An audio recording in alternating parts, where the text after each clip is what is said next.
देखो आज कौन सा डे हो गया जी? डे 18 होगा। हाँ अच्छा, हम इसीलिए सुबह सुबह में सोच रहे थे ना कि क्या इसके ऊपर डे 18 लिखा भी जाए कि नहीं लिखा जाए। समझ गए? रात में पीडीएफ बना रहे थे तो सोच रहे थे डे 18 लिखा, क्योंकि हमको तुम लोग पर पूरा विश्वास था कि रिवाइज करके नहीं आओगे। वही हुआ। समझ गए? हाँ हाँ, किसी दिन तुमको भी तोड़ देंगे। डे 18।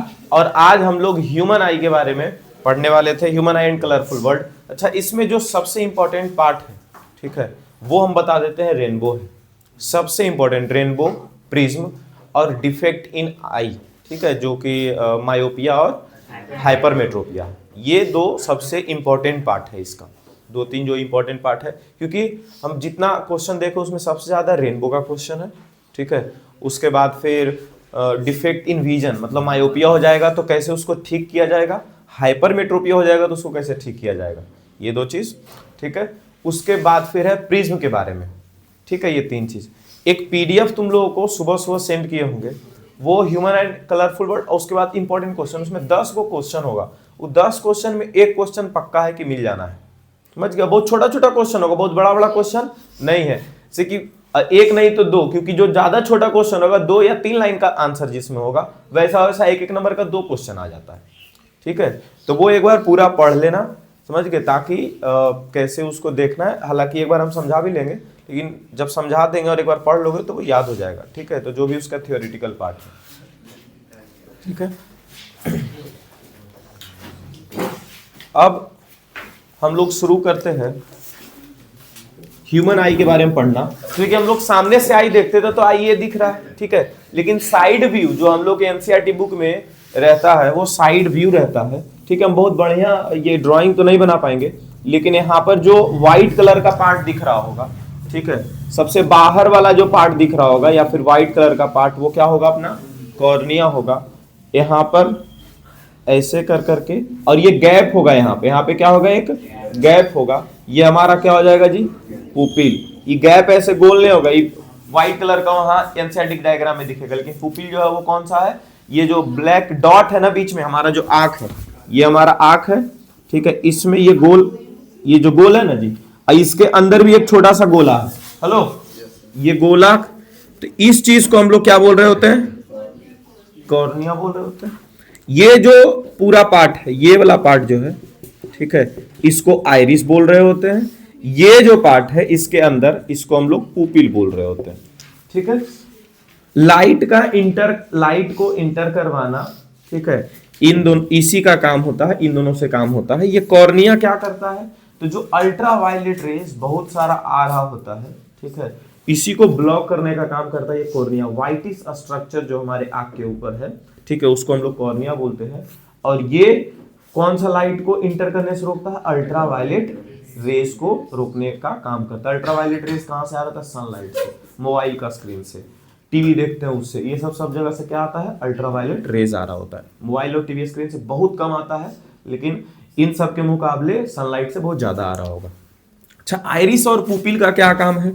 देखो, आइरिस जो है ना, इसको बोलते हैं मस्कुलर डायफ्राम। आइरिस के बारे में क्या बोला जाता है? मस्कुलर डायफ्राम बोला जाता है।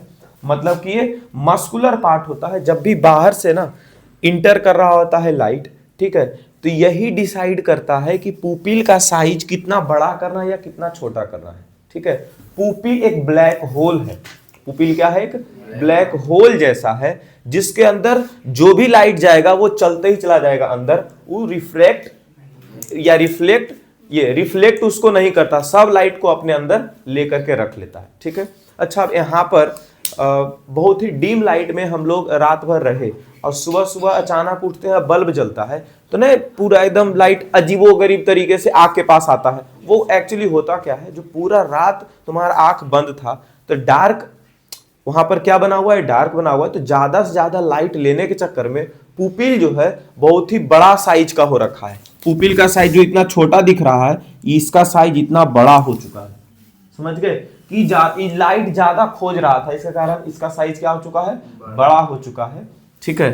तो अब यहाँ पर जैसे सुबह सुबह बल्ब जलेगा तो ये यहाँ पर अचानक से लाइट पास होने लग जाएगा, और आंख को उतना ज्यादा लाइट नहीं चाहिए होगा, ठीक है, बहुत सेंसिटिव है, इसको उतना लाइट नहीं चाहिए होगा, तो ये क्या कर देगा, इसका जो आइरिस है इस पुपिल का साइज को छोटा करने लग जाएगा। तो डीम लाइट में ये पुपिल जो है, डीम लाइट में ये पुपिल का साइज बड़ा हो जाता है।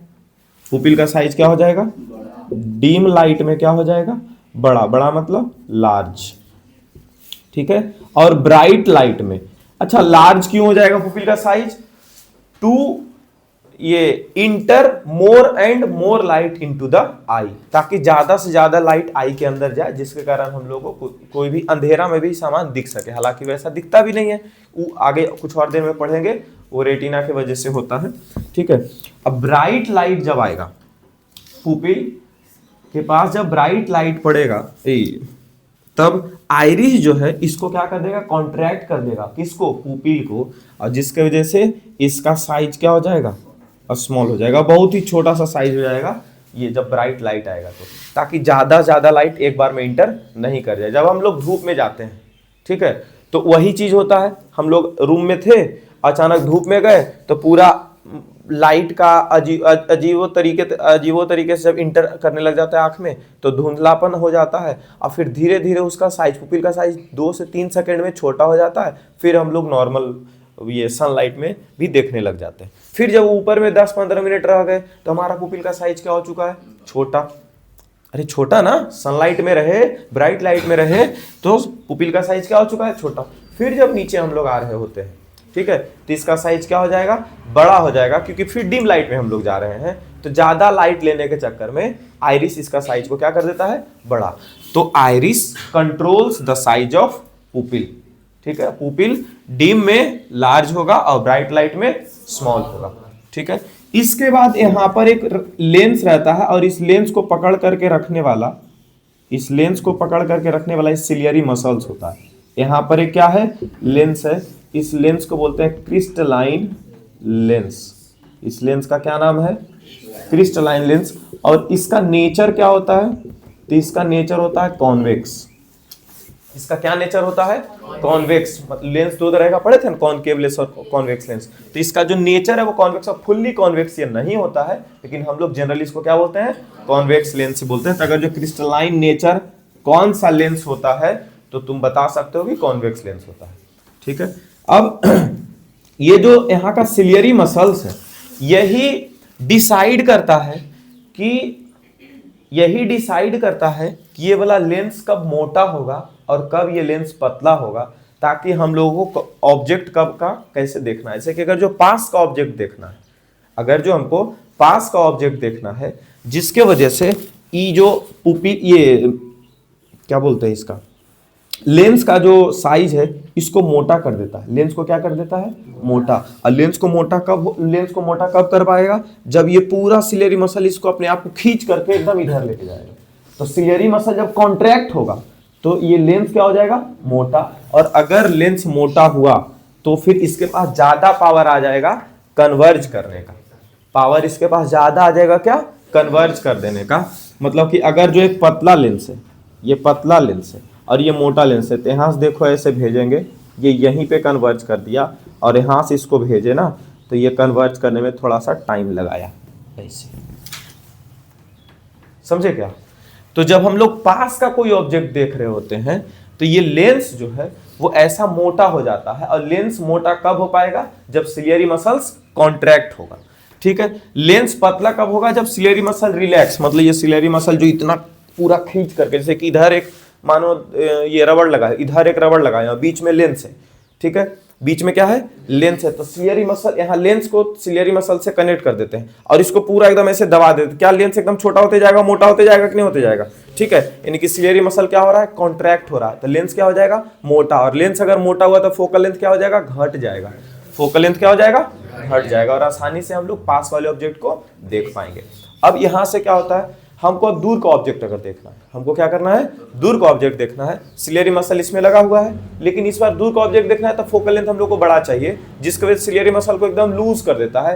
तो ये जो इतना मोटा और छोटा हो गया था, ये धीरे धीरे क्या हो जाएगा, लेंस बड़ा हो जाएगा, क्योंकि सिलियरी मसल थोड़ा उधर और ये वाला सिलियरी मसल थोड़ा उधर हो गया, तो लेंस क्या हो गया, थोड़ा सा बड़ा हो गया। समझ में आया है? ठीक है, तो ये क्या हुआ यहाँ पे, सिलियरी मसल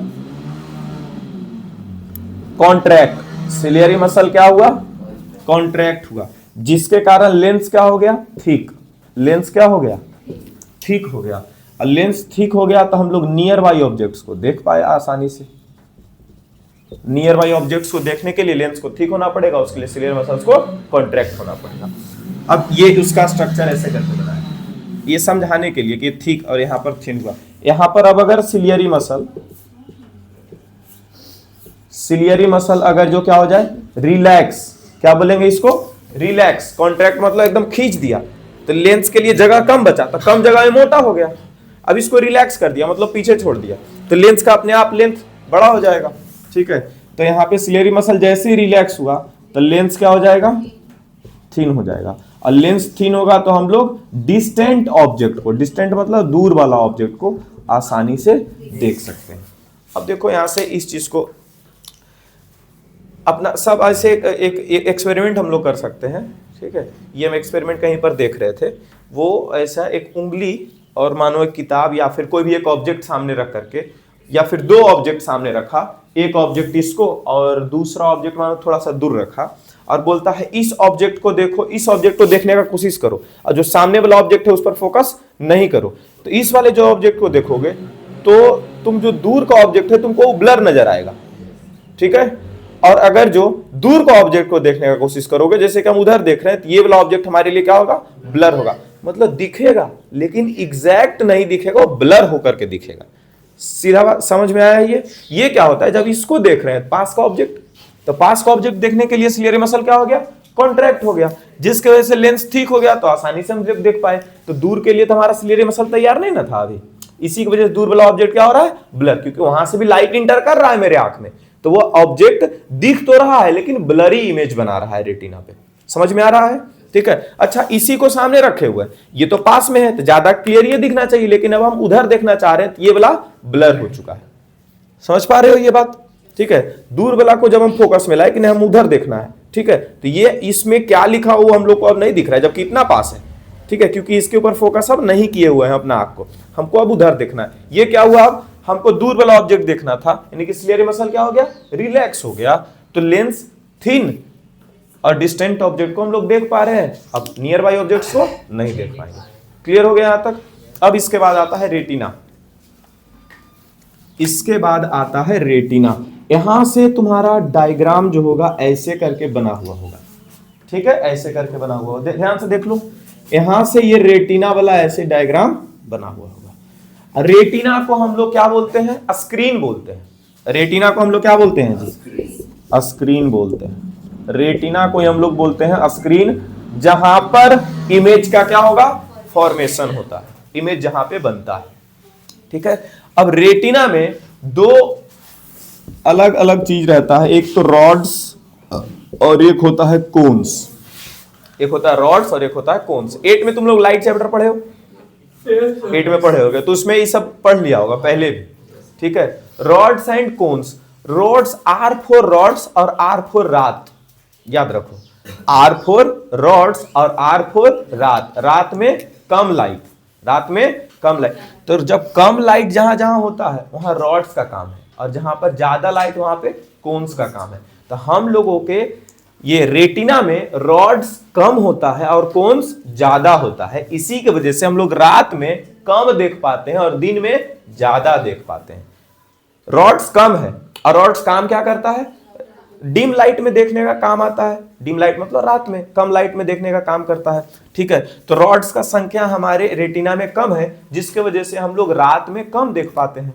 ठीक है, और दिन में ये ज्यादा देख पाते हैं, क्योंकि कोन्स का संख्या ज्यादा है। किसी किसी में रॉड्स और कोन्स का संख्या बराबर है, तो जितना उसको रात में दिखाई देगा उतना दिन में भी दिखाई देगा। ठीक है क्या?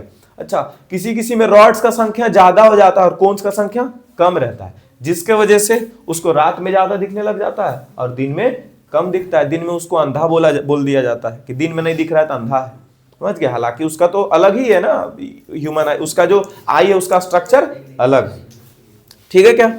इतना डिटेल नहीं पूछता, लेकिन रॉड्स कोन्स हमको लगता है 8 में भी एक बार पढ़े हो, इसकी वजह से बता दूं। वहां पर सिर्फ रॉड्स एंड कोन्स लिख करके छोड़ दिया जाता है, ठीक है। यहां भी लिख करके छोड़ ही दिया जाता है, ठीक है। फिर भी ये चीज देख लिए। अब इसके बाद क्या आएगा, हाँ ऑप्टिक नर्व। यहां पर जो इंड कर रहा होता है, ठीक है, यहां से ऑप्टिक नर्व शुरू हो गया। यहां से कौन शुरू हो गया, ऑप्टिक नर्व शुरू हो गया। अच्छा, जहां पर ऑप्टिक नर्व और ये रेटिना मिल रहा होता है उस जगह को ब्लाइंड स्पॉट बोलते हैं। उस जगह को क्या बोलते हैं, ब्लाइंड स्पॉट बोलते हैं, ठीक है। ये 8 में पढ़े हो, लेकिन 10 में ये नहीं पढ़ना है, ठीक है। ब्लाइंड स्पॉट नहीं लिखा एनसीईआरटी में कहीं भी। अच्छा, ऑप्टिक नर्व जो है वो सीधा कहां से कनेक्ट होगा, ब्रेन से कनेक्ट होगा। रॉड्स एंड कोन्स जो है इलेक्ट्रिकल सिग्नल भेज देता है ऑप्टिक नर्व को, और ऑप्टिक नर्व से ब्रेन तक सिग्नल ऐसे चला जाता है। क्लियर है। अच्छा, इसमें से अभी तक पिछले 3 साल में बस एक बार क्वेश्चन, कम से कम 5 या 15 सेट में बस एक क्वेश्चन हम देखें। 15 सेट में कितना क्वेश्चन देखें, एक क्वेश्चन कि रेटिना का और पुपिल का ये बताओ, क्या बोलते हैं तुम्हारा, रेटिना और पुपिल का फंक्शन बताओ कि क्या है, या फिर पुपिल और इसका था क्या बोलते हैं, कॉर्निया का फंक्शन। हाँ, ऑब्जेक्टिव में सबका क्वेश्चन रहता है, ऑब्जेक्टिव में सबका क्वेश्चन रहता है, विच कंट्रोल्स द ये साइज ऑफ पुपिल, या which one of the following controls about ये क्रिस्टलाइन लेंस, या फिर जो लेंस हमारे आंख में वो कौन सा लेंस है। ये सब क्वेश्चन है, ऑब्जेक्टिव में है। सब्जेक्टिव में एक ही क्वेश्चन हम देखने को मिला हमको, और वो कौन सा था, ये किसी भी दो के बारे में फंक्शन लिख देने का, ठीक है। इंपॉर्टेंट है क्योंकि ऑब्जेक्टिव में आता है, ठीक है। तो एक बार फिर से, इतना पढ़ाने के बाद भी एक बार फिर से देख लेना, ठीक है, यहां तक। इसके बाद फिर ये तो खत्म हो गया। अच्छा, यहां पर एक टर्म आता है पावर ऑफ एकोमोडेशन, जिसके ऊपर बार बार क्वेश्चन पूछा जाता है। पावर ऑफ एकोमोडेशन का डिफाइन याद रखना है, ठीक है। पावर ऑफ एकोमोडेशन क्या होता है, ठीक है। तो सिलियरी मसल जो है वो एडजस्ट करता है size of the convex lens, जिसके कारण हम लोग किसी भी ऑब्जेक्ट को देख पाते हैं। इसी चीज को बोलते हैं पावर ऑफ एकोमोडेशन, ठीक है। पावर ऑफ एकोमोडेशन क्या चीज है, तो the adjustment of ciliary muscles so that convex lens can so that convex lens adjust its focal length to see the object distinctly, या फिर see the objects clearly। distinctly बोले या फिर clearly बोले, ठीक है, is known as power of accommodation. Clear है यहां तक। चलिए,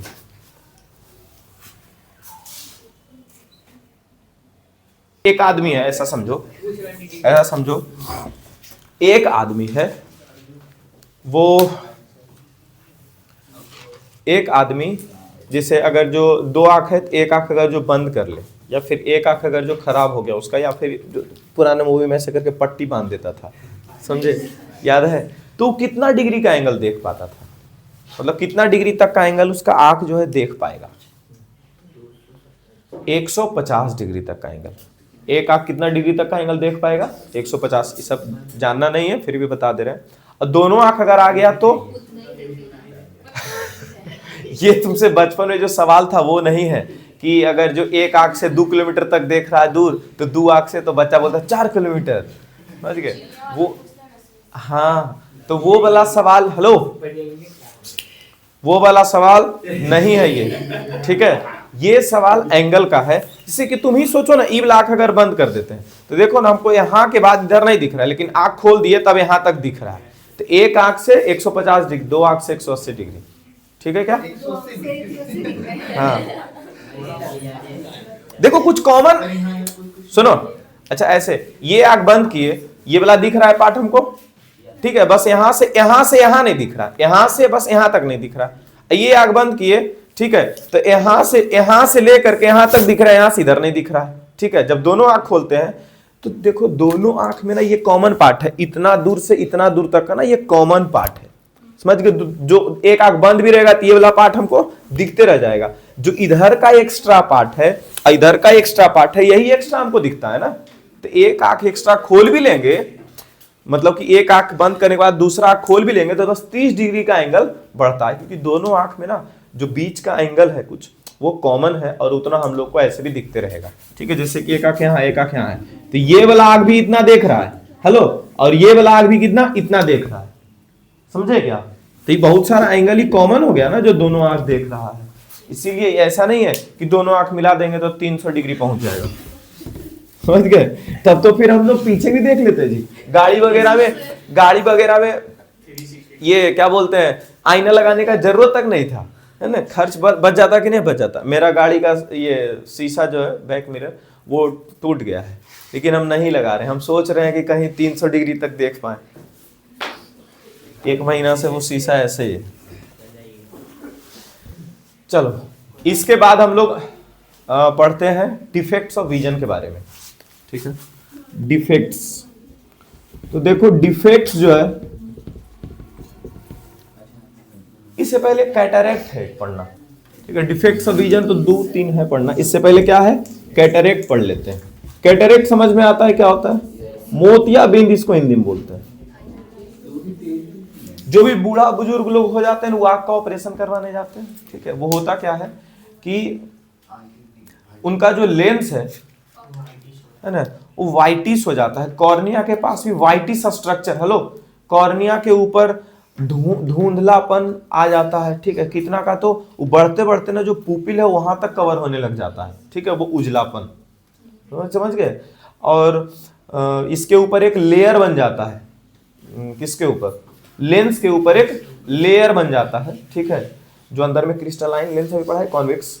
ठीक है, उसके ऊपर भी एक वाइटिस लेयर बन जाता है, उसके वजह से धुंधला हो जाता है सारा कुछ और दिखना बंद हो जाता है। ठीक है, अगर एक परसेंटेज, कुछ फिक्स परसेंटेज होता है कि इस परसेंट से ज्यादा अगर जो खराब हो गया तो उसके बाद वो ऑपरेशन से भी ठीक नहीं किया जा सकता, समझ गए? पहले तो इसको मतलब कि ऑपरेशन आँख का कुछ अलग तरीके से शायद ये हाथ से ऑपरेट करके करना पड़ता था, अब तो उसके लिए मशीन वगैरह आ गया है, तो वहां से जो लेयर बनता है उसको हटा दिया जाता है बाहर से, समझ गए? हाँ, आँख का ऑपरेशन करके बाहर निकाल करके उसके बाद फिर एकदम मुक्का मारता था और उसके बाद हाँ, मतलब हाथ से ही करता था जी। ठीक है, हमको एग्जैक्टली नहीं मालूम है, इसीलिए मजाक बना रहे हैं। बहुत साल, जैसे कि 60 साल हो गया, 70 साल हो गया, तो किसी का भी एक लाइफ स्पैन होता है, आँख का भी लाइफ स्पैन है। ठीक है, हम लोग कितना इसका केयर कर रहे हैं अभी बचपन से, ठीक है, उस पर डिपेंड करता है कि बाद में कितना लेट से खराब हो। खराब सबका आँख होना तय है, वो केयर या फिर किस तरह का हम लोग न्यूट्रिएंट्स लेते हैं, उस पर ही सब डिपेंड कर रहा होगा कि तुम्हारा वो जो लाइफ स्पैन जो है वो कितना ज्यादा दिन तक हो सकता है, समझ गए? ऐसे ऑन एन एवरेज देखा जाए तो 60 से 65 70 साल उम्र होते होते लगभग लोगों का आँख खराब हो चुका होता है, समझ गए? कैटरैक्ट, इसके बाद फिर क्या आ गया तुम्हारा, hello, defects of vision. Defects of vision, सुन लो इधर ध्यान से। पहला नंबर मायोपिया, पहला नंबर क्या आ गया? इसी का दूसरा नाम है नियर साइटेडनेस। इसका दूसरा नाम क्या है जी? नियर, SIGHTED,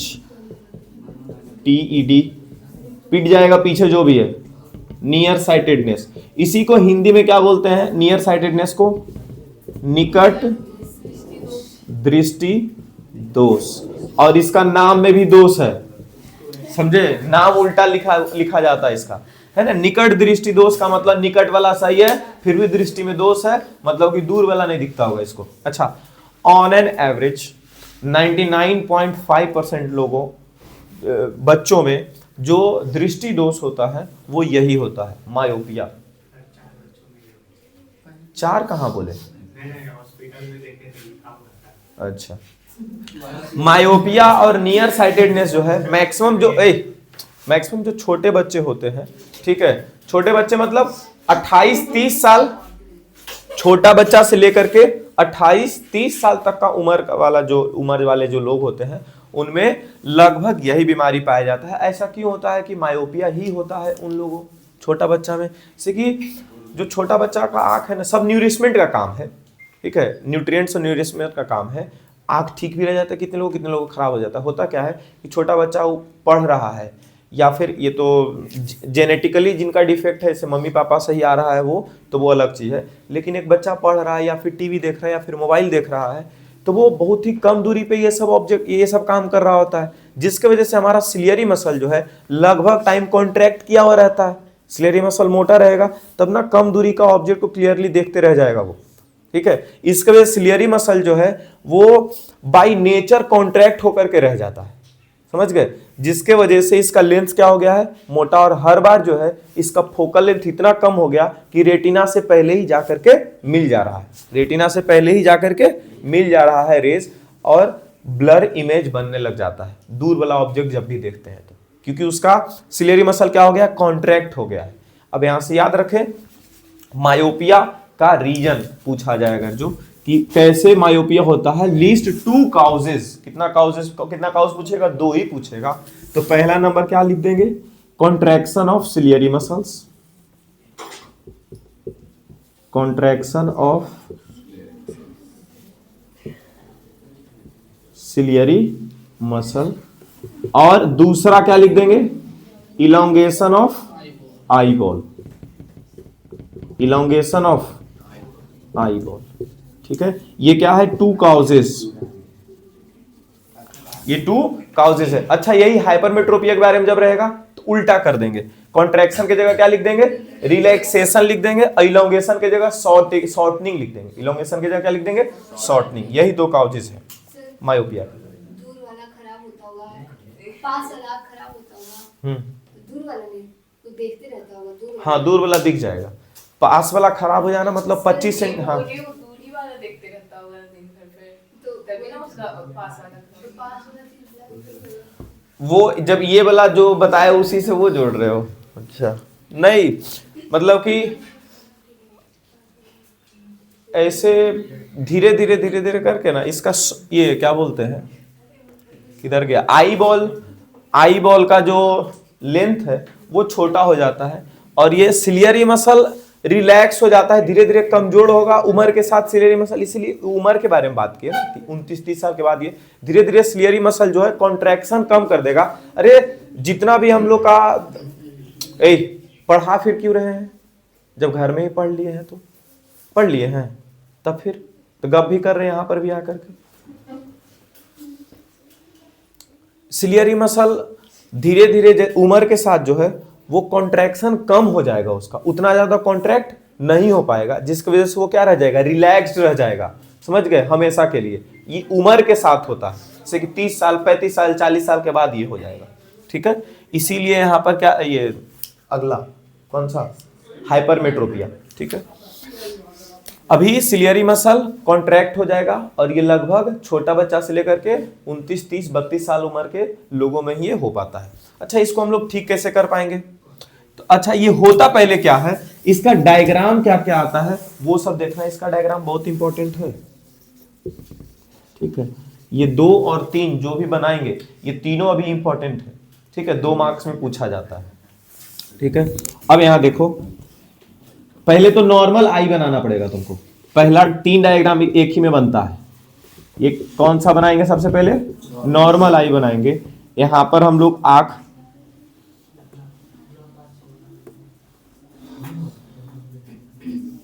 यहां ऐसे आंख दिखाएंगे, और ये हमारा क्या है, लेंस है।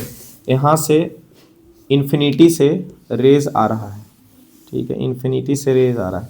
इन्फिनिटी से क्यों लाएंगे सर, क्योंकि हमको कहां से कहां का ऑब्जेक्ट देखना होगा, मायोपिया मतलब दूर वाला नहीं दिख रहा होगा, तब ना दूर का ये ऑब्जेक्ट का इमेज बनाना चाह रहे हैं, मतलब कि इन्फिनिटी से रेज लाएंगे। अच्छा, यहां पर आकर के ये वाला लेंस क्या करेगा, कॉन्ट्रैक्ट करेगा, ये वाला लेंस क्या करेगा जी, कॉन्ट्रैक्ट करेगा। ये ऐसे कर करके ऐसे इसको गोल सा ऐसे घुमा देंगे, ठीक है, और इसको कॉन्ट्रैक्ट इस पॉइंट पे दिखाएंगे एकदम स्केल से, ठीक है। देखो ये हमारा यही मिल गया मेरा, समझे, यहाँ पे मिल गया, मतलब डिफेक्ट है, मेरा आंख बन गया, समझे, ये मेरा आंख एग्जैक्टली बन गया, मेरा आंख भी ऐसे ही पहले ही मिल गया है अंदर में लेंस, समझ गए क्या। अब ज्यादा पढ़ते होंगे इसलिए। नहीं रे, बचपन में कहाँ पढ़ता था, बहुत छोटा थे तभी आंख खराब हो गया था, पता नहीं कैसे खराब हुआ, हाँ पेंसिल भोग दिया था कोई, इतना किसी का हिम्मत होगा बचपन में, बचपन में मोटा थे जी, ऐसे ही डरल रहता था सब, इतना भी मोटा नहीं थे।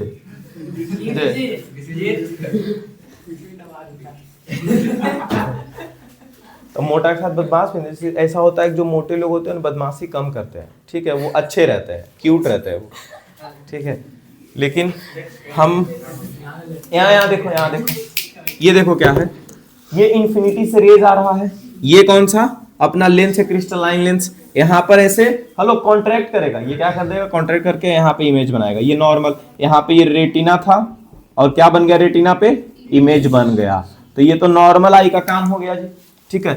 लेकिन ये जो मायोपिक आई होगा, कौन सा आई लिखेंगे अब, मायोपिक आई, इसमें क्या करेंगे कि सिलियरी मसल इसको कॉन्ट्रैक्ट करके लेंस को क्या कर देता है, छोटा कर देता है, लेंस को क्या कर देता है, छोटा कर देता है, जिसके वजह से मोटा भी कर देता है, छोटा और मोटा दोनों, जिसके वजह से ये पहले ही मिला देता है, ये जो रेज है ये पहले ही मिल जाएगा, है ना, मतलब कि रेज क्या हो गया, रेटिना से पहले मिल गया, ठीक है, मतलब फोकल लेंथ क्या हो गया, घट गया, फोकल लेंथ क्या हो गया, छोटा हो गया। इसके बारे में और भी लिख देते हैं यहाँ पे, focal length decreases, focal length किसका डिक्रीज हुआ जी, focal length of lens, focal length of lens decreases, ठीक है। मायोपिक आई में क्या होगा, फिर से यहां पर एक लेंस बना दिए, ठीक है, और यहां से क्या ये गोला बना देंगे, यहां से क्या बना देंगे, ऐसे गोला बना देंगे, ठीक है। उसके बाद फिर यहां से एक रे और यहां से एक रे डाले, ठीक है, और ये क्या कर देंगे, यहीं पर मिला देंगे इसको, ठीक है, ज्यादा पहले भी नहीं, यहां तक, ठीक है, यहां तक इन्हें की एजे मिला देना, यहां तक ले जाना, इधर तक यही मिला देने का मतलब है ना, तो उसका पूरा डैमेज हो चुका है, यहां वाला भी नहीं दिखेगा, समझे।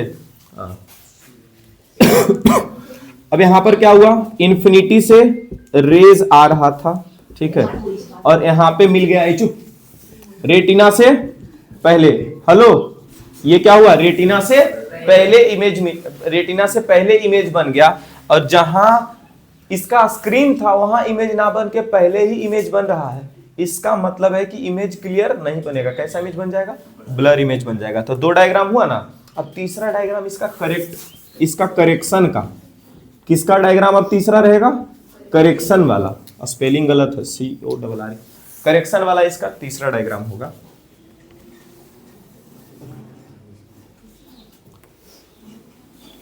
अच्छा, इसको क्या करना है जी, हेलो, क्या हम इसके साथ छेड़छाड़ अभी नहीं कर सकते, बच्चे का ऑपरेशन तो आपका होगा नहीं, ठीक है, तो क्या करेंगे ना, पहले से ये जो रेज ऐसे पैरेलल आ रहा था ना, इसको पहले से हम ना ऐसे दूर करके भेज देंगे, ताकि तुम कितना मोड़ सकता है हम तुमको देखिए लेते हैं, तो ये मोड़ते मोड़ते वहां तक पहुंचा देगा।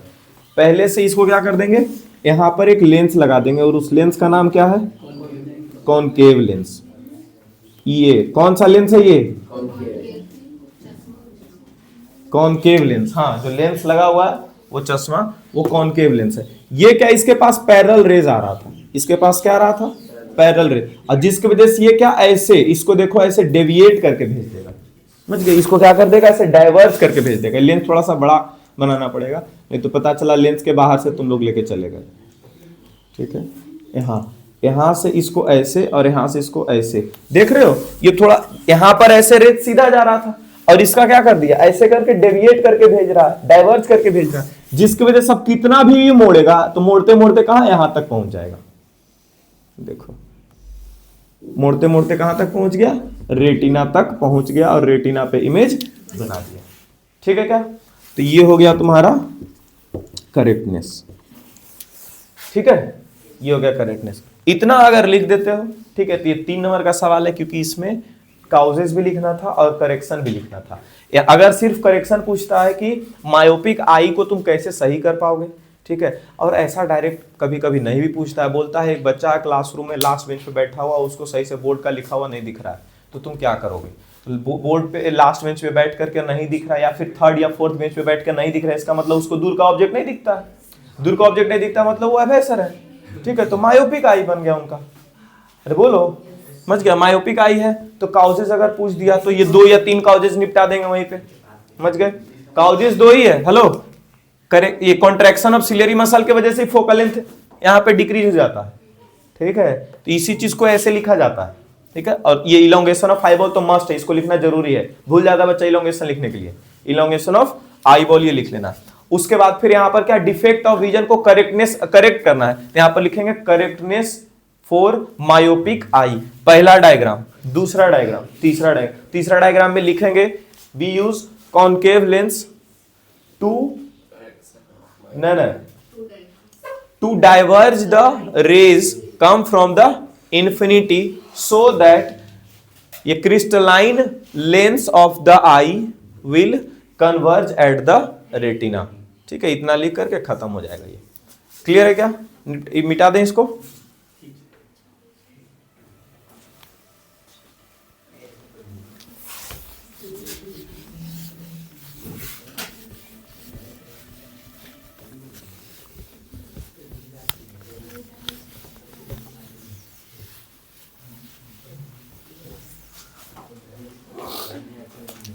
हाइपरमेट्रोपिया,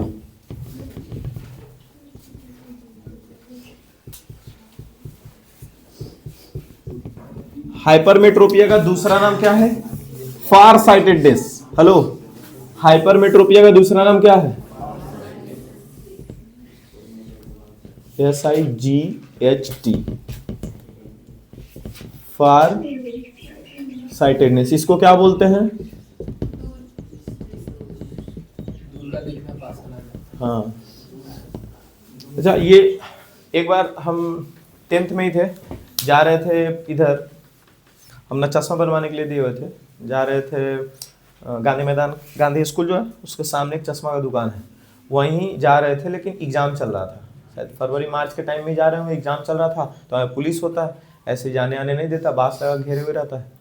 तो हम आपसे पूछा कि क्यों जा रहे हो? तो हम बोले चश्मा लेंगे। तो किसका? मेरा एक और दोस्त था, ठीक है। तो बोला कौन सा बीमारी है? तो हम बोले कि मायोपिया है। तो बोला इतना पढ़ा लिखा है हम, हिंदी में बोलो। बिहार पुलिस है ना, समझ गए? हाँ, तो उसको हिंदी में समझ में आएगा, इंग्लिश में हो सकता है नहीं पढ़ा होगा, इंग्लिश मीडियम हिंदी मीडियम होगा ना जी, ठीक है। हाँ, तो हिंदी, तो फिर नहीं, उस दिन के बाद उसके पहले बता दिए थे, कौशलेंद्र सर के पास पढ़ते थे, बोल दिए थे हिंदी, इसका हिंदी बताया, जैसे तुमको बताते हैं ना, हमको ये आइडिया नहीं आया, कौशलेंद्र सर का आइडिया जो तुम लोग को बता रहे होते हैं, समझे कि ये ऐसे वो समझाते थे। जैसे निकट दृष्टि दोष उसको लिखे, बोले निकट वाला सही है, फिर भी दृष्टि में दोष है, तो कौन सा दोष है? तो दूर वाला नहीं दिखता है, तो वही वहाँ पे बोले ना निकट दृष्टि दोष, तो बोलता है जी निकट दृष्टि दोष मतलब निकट वाला नहीं दिखता है, तुम तो ही बोल रहा था कि दूर वाला नहीं दिखता है। बोले नहीं, निकट वाला ठीक है, फिर भी दृष्टि में दोष है। बोले वाह, नहीं, वो समझ गए कि ठीक ठाक पढ़ रहा है, इसका मतलब।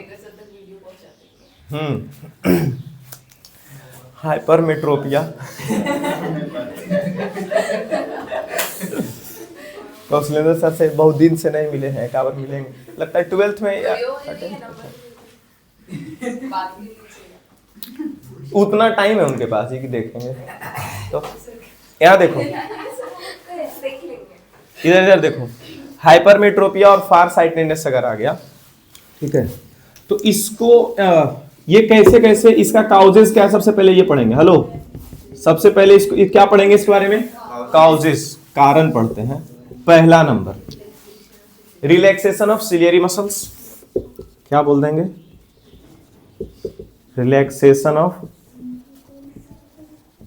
सिलियरी मसल्स, ठीक है। अच्छा, सिलियरी मसल रिलैक्स हो गया, मतलब ये लेंस का लेंथ बढ़ गया, लेंस क्या हो गया? बड़ा हो गया। कौन सा लेंस? जो कॉन्वेक्स लेंस आंख के अंदर है वो।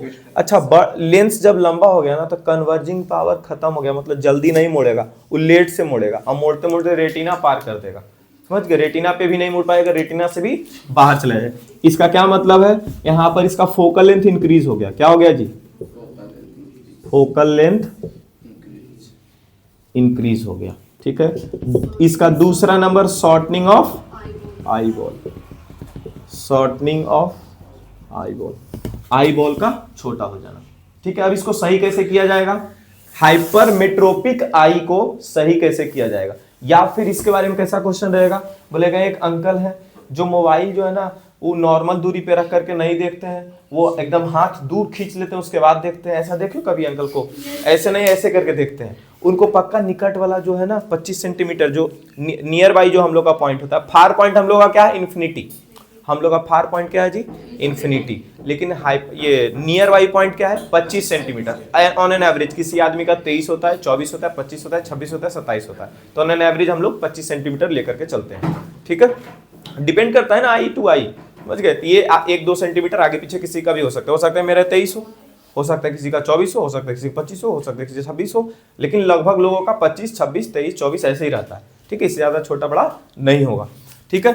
तो 25 सेंटीमीटर वाला दूरी पे बोला जाता है ना, बचपन में भी ऐसा है कि कंप्यूटर से 25 सेंटीमीटर का दूरी बना कर रखो, एग्जैक्ट दिखेगा। ज्यादा पास चले जाते हो दिखता है लेकिन क्लियर नहीं दिखेगा, उसे ब्लर होगा। नहीं तो फिर ऐसा नहीं होता कि एकदम छोटा सा, एकदम छोटा छोटा लिखा हो तो उसको एकदम ऐसे करके पढ़ लेंगे तो नजर आ जाएगा, नहीं आएगा नजर, ठीक है। इसी की वजह से एक नियर बाई पॉइंट होता है, आंख का जो नियर बाई पॉइंट है वो कितना है, 25 सेंटीमीटर है, ठीक है। अब अगर कोई ऑब्जेक्ट 25 सेंटीमीटर से लेकर के 50 सेंटीमीटर के आसपास, 1 मीटर के आसपास का दूरी वाला चीज हम लोग को नहीं दिख रहा है, इसका मतलब पास वाला नहीं दिख रहा है। या 25 सेंटीमीटर वाला भी जिसको नहीं दिख रहा, 25 सेंटीमीटर से 30 सेंटीमीटर के बीच का दूरी अगर जिस बच्चे को नहीं दिख रहा है, इसका क्या मतलब, उसका पास वाला नजर कमजोर है। अरे समझ पा रहे हो ये चीज क्या बोल रहे हैं, कि अगर जो 25 सेंटीमीटर का दूरी, 28 सेंटीमीटर का दूरी, 30 सेंटीमीटर का दूरी नहीं दिख रहा है तो वो हाइपरमेट्रोपिक आई है। ऐसे हाइपरमेट्रोपिया 25 सेंटीमीटर से 28 या 23 से लेकर के 28 सेंटीमीटर वालों के लिए, क्योंकि 30 और 35 जब दिखने लग जाता है तो अपने आप हाथ ऐसे दूर कर देता है तो उसको चश्मा का जरूरत नहीं होता है, समझ गए। जैसे यहाँ हाथ को दूर किया तो उसका 50 सेंटीमीटर हो गया। अच्छा, किसी किसी आदमी को ना शुरुआत से लेकर के 50 सेंटीमीटर तक नहीं दिख रहा है, 60वां सेंटीमीटर से दिखेगा तो उसका हाथ तो उतना लंबा है नहीं 2.5 फीट कि इतना आगे करेगा। अब ऐसे तो है नहीं कि मोबाइल में इतना छोटा सा जो छोटू मोबाइल रहता है जिसमें बटन लगा रहता है उसको यहाँ रख देगा और दूर से देखेगा किसका फोन आ रहा है, उसमें भी लेटर छोटा है, ज्यादा दूर होगा तो फिर नहीं दिखेगा, समझ गए। एक डिस्टेंस है फिक्स की, उससे ज्यादा वो नहीं देख सकता, तो इसके लिए उसको चश्मे का जरूरत पड़ ही जाएगा, समझ गए। तो जिस आदमी को 25 सेंटीमीटर से या फिर 25 सेंटीमीटर से ज्यादा दूर वाला ऑब्जेक्ट नहीं दिख रहा है, इसका मतलब वो कैसा आई है, हाइपरमेट्रोपिक आई है ना। तो हाइपरमेट्रोपिक आई का नियर बाई पॉइंट जो है 25 सेंटीमीटर से ज्यादा हो जाता है। अच्छा, मायोपिक आई का जो फार पॉइंट है इन्फिनिटी से कम हो जाता है। इन्फिनिटी मतलब बहुत दूर का ऑब्जेक्ट देख पाता था आदमी, अब नहीं देख पा रहा है, इसका मतलब इन्फिनिटी से कम हो गया। मतलब कोई आदमी पहले 100 मीटर के दूरी तक देख रहा था, अब वो 70 मीटर तक ही देख रहा है, मतलब उसका फार पॉइंट जो 100 मीटर था वो 100 मीटर इन्फिनिटी बोल रहे हैं, 100 मीटर से क्या हो गया, घट गया। मतलब मायोपिक आई का फार पॉइंट जो है, far point is less than infinity. Infinity से क्या हो जाता है, कम हो जाता है फार पॉइंट, ठीक है। लेकिन हाइपरमेट्रोपिक आई का जो नियर बाई पॉइंट, इसके बारे में फार पॉइंट नहीं बोलेंगे, इसका फार पॉइंट ठीक रहता है, मतलब इन्फिनिटी वाला ऑब्जेक्ट इसको दिख जाएगा, लेकिन नियर बाई पॉइंट जो होता है is greater than 25 centimetre, 25 centimetre से ज्यादा हो जाता है। इसी की वजह से पास वाला नहीं दिखता है, 30 सेंटीमीटर या 35 सेंटीमीटर या 40 सेंटीमीटर करता है तो दिखने लग जाता है। तो near by point is greater than क्या, 25 सेंटीमीटर, ठीक है क्या। इसके बाद फिर इसका करेक्टनेस के ऊपर जब भी बात आएगा तो शुरुआत में क्या, पहला जो नॉर्मल आई बनाए थे, पहला क्या बनाए थे, नॉर्मल आई, उसका स्ट्रक्चर बना दोगे। पहला स्ट्रक्चर वो कॉमन है, ठीक है, तो वो अब नहीं बना रहे। दूसरा नंबर क्या हो जाएगा, यहां पर हाइपरमेट्रोपिक आई बनाएंगे। दूसरा नंबर क्या बनाएंगे, हाइपरमेट्रोपिक आई बनाएंगे। तो इसमें देखो क्या होगा, यहां से रेज आ रहा है, इसको इन्फिनिटी से रेज नहीं लाएंगे, यहां 25 सेंटीमीटर की दूरी से रेज लाएंगे, इन्हें की इन्फिनिटी से रेज लेके चले आए, ठीक है। यहां ऐसे ऐसे इन्फिनिटी नहीं डालेंगे, इसमें ये बात ध्यान रखना, ठीक है। इसका रे एकदम पास से लेकर के आएंगे, ठीक है। और यहां पर लिख देंगे नियर बाई पॉइंट, इसको क्या लिख देंगे, नियर बाई पॉइंट, और ब्रैकेट में लिख देंगे 25 सेंटीमीटर, ठीक है क्या। नियर बाई पॉइंट ब्रैकेट में क्या लिख देंगे, 25 सेंटीमीटर, और यहीं से रेज लाएंगे। और ये क्या कर देगा, ये रेज आता है, ये मोड़ ही नहीं पाता है इसका जो, क्योंकि ये लंबा हो चुका है लेंस, है ना, सिलेरी मसल ये रिलैक्स है ना, जिसकी वजह से लेंस भी एकदम लंबा हो चुका है, समझ गए, लंबा होकर सो रहा है, समझ गए, जिसके वजह से ये पास में मोड़ ही नहीं पाता, ये मोड़ते मोड़ते बाहर चला जाता है, रेटिना तक मुड़ ही नहीं पाता, तो हम लोग ऐसा समझते हैं कि रेटिना से बाहर मुड़ ये मिल रहा होगा। ये देखो, और ये स्केल से बनाना, इन्हें की 2 बार 3 बार ऐसे ऊपर नीचे पेंसिल ही कर देना, यहाँ पे एकदम स्ट्रेट लाइन, और स्केल से एक पॉइंट पहले से समझ सोच लेना कि यहाँ तक मिलाना है, तो स्केल से यहाँ से यहाँ, स्केल से यहाँ ऐसे कर दोगे, ठीक है क्या? हाँ, ये क्या हो गया, इमेज यहाँ पे बन रहा है और ये यहाँ पे रेटिना है, तो क्या इमेज रेटिना के पीछे बन रहा है? ठीक है, तो ये हाइपरमेट्रोपिक आई है। हाइपरमेट्रोपिक आई में पूछा जाएगा कि इमेज कहां बनता है, तो बिहाइंड द रेटिना। इमेज कहां बन रहा है जी? Behind the retina. Normal eye में at the retina, normal eye में एट द रेटिना, और मायोपिक आई में बिफोर द रेटिना, रेटिना से पहले। ये मायोपिक आई में क्या हो जाता है? बिफोर द रेटिना, या फिर in front of the retina, retina के सामने बन जाएगा, मतलब पहले बन जाएगा। ठीक है, इसके बाद फिर इसका हम लोग क्या करेंगे? करेक्शन करेंगे। करेक्शन के लिए डॉक्टर कौन सा लेंस इस्तेमाल करेगा? कॉनकेव तो मायोपिक, कॉन्वेक्स, कॉन्वेक्स करेगा ना। देखो कॉन्वेक्स क्या करता है? कन्वर्ज कर देता है। कॉन्वेक्स क्या करता है? कन्वर्ज। तो इसको जानते हो क्या कर देगा? पहले से ही थोड़ा सा रेज हो इसका ऐसे घुमा के दे देगा नीचे। वो क्या पिछला बार क्या किया था? पहले से रेज फैला के दे दिया। क्यों फैला के दिया था? क्योंकि ज्यादा कन्वर्ज कर रहा था और ये कन्वर्ज ही नहीं कर पा रहा, इसको पहले से कन्वर्ज करके दे दिया जाएगा कि पहले से तुम्हारा रेज पैरेलल नहीं देंगे, पहले से तुम्हारा रेज ऐसे करके दे देंगे, ताकि तुम्हारे अंदर कम पावर भी है तो फिर भी तुम सही जगह पर जाकर के मिला दोगे। ठीक है क्या?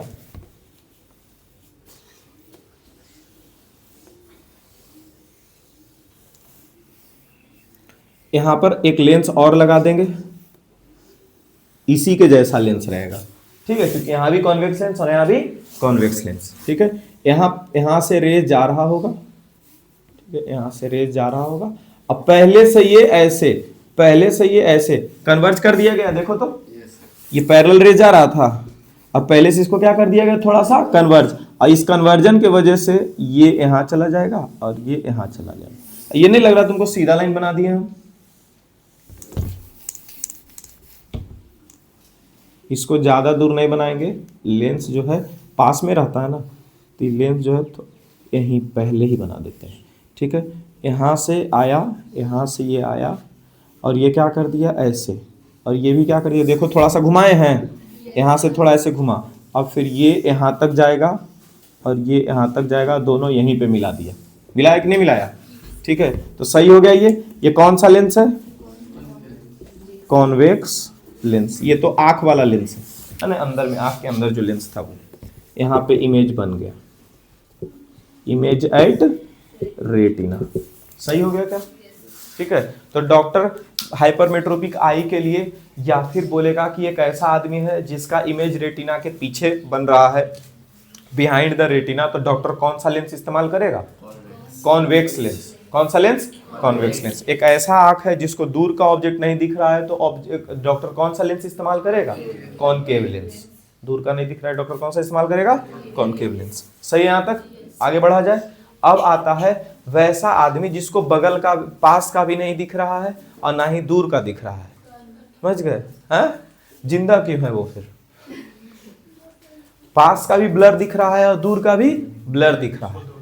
समझ गए?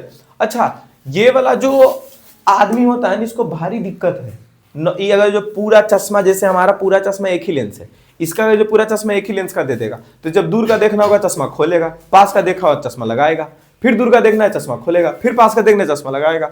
ऐसे बहुत सारा आदमी देखता होगा, बार बार चश्मा खोलता है लगाता है, खोलता है लगाता है, करता है ऐसा। वो ऐसा इसलिए करता है क्योंकि उसको जब पास का देखना होगा ना, तो चश्मा लगा के देखेगा, और जैसे मानो इसको भी देखना है तो चश्मा फिर खोल के देखेगा।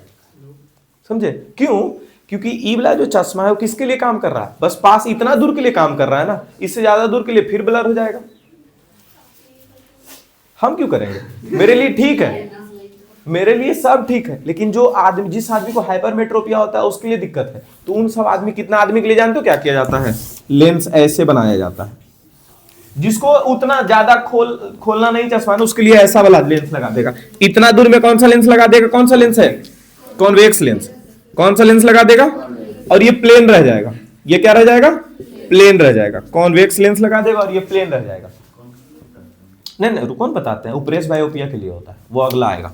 ये प्लेन रह जाएगा, ये क्या हो जाएगा, प्लेन रह जाएगा, और ये हो जाएगा कॉन्वेक्स। क्यों ऐसा? ऐसा इसलिए कि जब हमको दूर का देखना है तो ऊपर से देख लेते हैं, क्योंकि दूर का देखना है ऊपर से, और नजदीक का देखना है तो आंख का पलक नीचे हो जाता है ना, ऐसे हो जाता है। से पास का देखना है तो देखो आंख का पलक इधर है, और उधर देखना है तो आंख पूरा खुलता है जी, बस इसलिए पूरा खुलेगा तो ये वाला इधर से देख पाएगा, और जब आंख का पलक जो है नीचे कर लेते हैं तो नीचे का दिखने लग जाता है।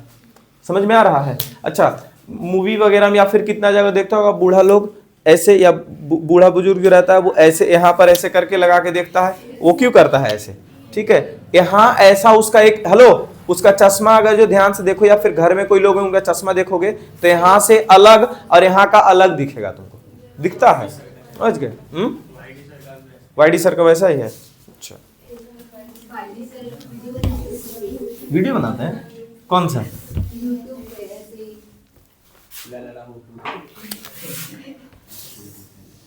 भोला से प्रभावित है क्या? हैं जी, भोला से प्रभावित है।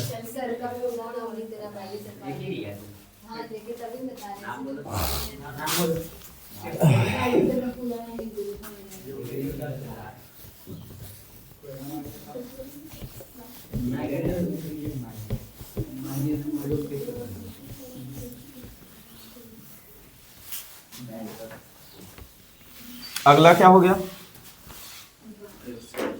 हाँ, प्रेस बायोपिया हो जाएगा ना। क्या है?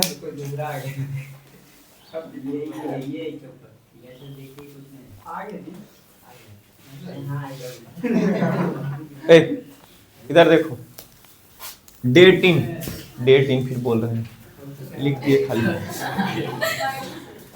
कितना टाइम हुआ है? 46 हो गया। अच्छा, अब आते हैं प्रेस बायोपिया, समझते हैं। हेलो, क्या तुम ये सब लन फन करते ना? मोबाइल हम फेंक देंगे कादी? मोबाइल लाते हो कोई दिक्कत नहीं है, उसको बंद रखोगे ना जब तक पढ़ रहे हो तब तक। प्रेस बायोपिया वैसा आदमी जिसका नियर बाई पॉइंट भी खराब हो चुका है और फार पॉइंट भी खराब हो चुका है। ठीक है, ही हैज डिफेक्ट, मतलब कि वैसा कि हाइपरमेट्रोपिया भी उसको हो चुका है और मायोपिया भी हो चुका है। वैसा बीमारी को हम ऐसा नहीं बोलेंगे हाइपरमेट्रोपिया एंड मायोपिया, उसके लिए नया नाम दिया गया प्रेस बायोपिया। उसके लिए क्या नाम दिया गया है? प्रेस बायोपिया। इसमें क्या हो गया है? नियर बाई पॉइंट भी डैमेज हो गया है, ठीक है, और फार पॉइंट भी क्या हो चुका है? डैमेज हो चुका है। ठीक है, तो ऐसे के लिए हम लोग कैसा लेंस लगाते हैं? तो एक ही लेंस में दो लगा हुआ रहता है। ठीक है, ये यहाँ पास में देखने के लिए नीचे वाला, और पास में देखने के लिए कौन सा लेंस हम लोग इस्तेमाल करते हैं? Convex lens. और दूर में देखने के लिए हम लोग कॉनकेव लेंस इस्तेमाल करते हैं। हाँ, इसको हम लोग दूसरा नाम से क्या जानते हैं? Bifocal lens, FOCAL, bifocal. हाँ, सुमित का कॉनकेव लेंस है, अभी बताया ना, जो छोटा बच्चा होता है, ठीक है, उन सब के पास कौन सा बीमारी होता है? फार पॉइंट कमजोर होने का, मतलब कि उसको दूर का ऑब्जेक्ट नहीं दिखेगा, जिसके कारण वो कॉनकेव लेंस लगा करके ठीक कर सकता अपने आप को। ठीक है, बाईफोकल लेंस से हम लोग इस बीमारी को ठीक कर सकते हैं। ठीक है, इसके बाद और जल्दी हमको पढ़ाना है ना। अब कौन सा है? प्रिज्म आएगा। यहां देखो, तो इधर देखो, यहां पर हम लोग एक व्हाइट लाइट दे रहे हैं, नॉर्मल बना लेते हैं पहले ही। हम लोग व्हाइट लाइट दिए, ठीक है, जैसा इसको जाना चाहिए था वैसे जाएगा? ये नहीं जाएगा। क्यों नहीं जाएगा? ठीक है, क्योंकि इधर एयर है, इधर क्या है जी? एयर, जो कि रेयरर मीडियम होता है। और ये प्रिज्म जो होता है, अच्छा, प्रिज्म को और भी नाम से बोल देगा, रिक्टेंगुलर प्रिज्म बोल देगा, नहीं तो फिर इक्विलेटरल प्रिज्म बोल देगा तो उससे कंफ्यूज नहीं होना है, उसको सीधा हम लोग क्या समझेंगे, प्रिज्म ही समझेंगे।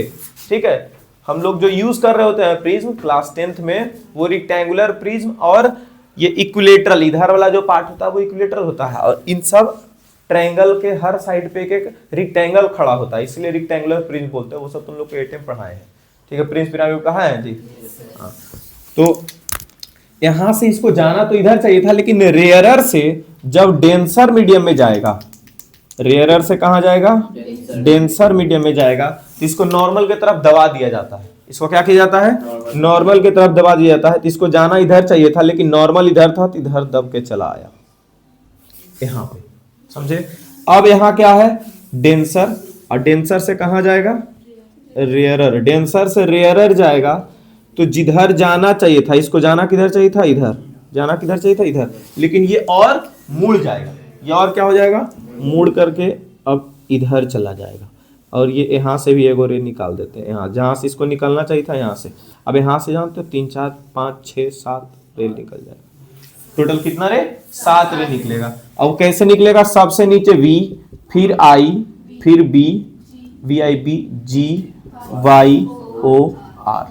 सबसे कम डेविएट अगर कोई हुआ तो रेड, रेड डेविएट्स लीस्ट, और वायलेट या ब्लू, ये सब जो होता है, ब्लू बार बार ब्लू आएगा, ब्लू ब्लू होते रहेगा। स्काई कौन सा कलर का है, ब्लू कलर का। असल में ऐसा है क्या, नहीं, ऊपर से जाके दिखते हैं तो डार्क दिखने लग जाता है। ठीक है, अभी देखते हैं तो ब्लू दिखता है, क्यों, क्योंकि ब्लू कलर जो है सबसे ज्यादा स्कैटर होता है, सबसे ज्यादा स्कैटर ब्लू कलर का लाइट ही होता है, या ब्लू हो जाए, वायलेट हो जाए, इंडिगो हो जाए, ये तीनों एक ही जैसा कलर होता है, सबसे ज्यादा स्कैटर होने वाला यही सब कलर होता है।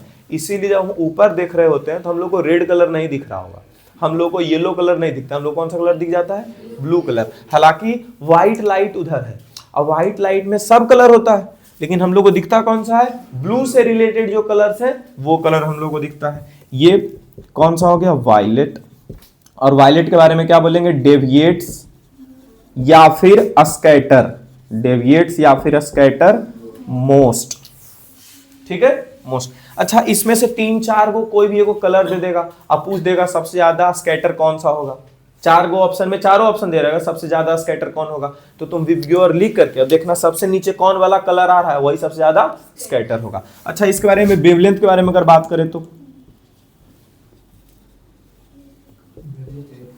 वेवलेंथ रेड का सबसे ज्यादा होगा और इसका वेवलेंथ सबसे कम होगा, मतलब जिसका वेवलेंथ सबसे ज्यादा वो सबसे कम डेविएट हो रहा है, और जिसका वेवलेंथ सबसे कम वो सबसे ज्यादा डेविएट हो रहा है। कम ऐसे लिखा हुआ है, ठीक है, या फिर वेवलेंथ लिस्ट, और तो सब कंफ्यूज होगा, लिस्ट मोस्ट करते हैं तो ठीक है, क्योंकि दूगो लिस्ट दूगो मोस्ट हो जाएगा, लेकिन दोनों एक दूसरे का अपोजिट है, कंफ्यूज हो जाओगे, इसलिए ऐसे लिखते हैं।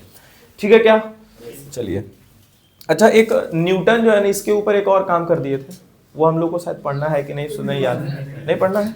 ठीक है, एक हेलो, इधर एक प्रिज्म है और दूसरा प्रिज्म इसी को उल्टा करके रख दिए, दूसरा प्रिज्म क्या कर दिया, इसी का उल्टा बगल में रख दिए, तो ये सातों लाइट फिर उसमें गया, सातों लाइट फिर उसमें गया, और उस 7 लाइट से फिर एक लाइट में कन्वर्ट हो गया था, व्हाइट लाइट में कन्वर्ट हो गया था। क्लियर है क्या? अच्छा, एक चीज और देखते हैं, बता देते हैं, जब भी डेविएशन का काम आए, ठीक है, जब भी डेविएट होगा ना, तो लास्ट में देखते हो हम लोग को इधर लेके जाना है लाइट कि इधर लेके जाना है, वो दिक्कत हो रहा है, समझ गए?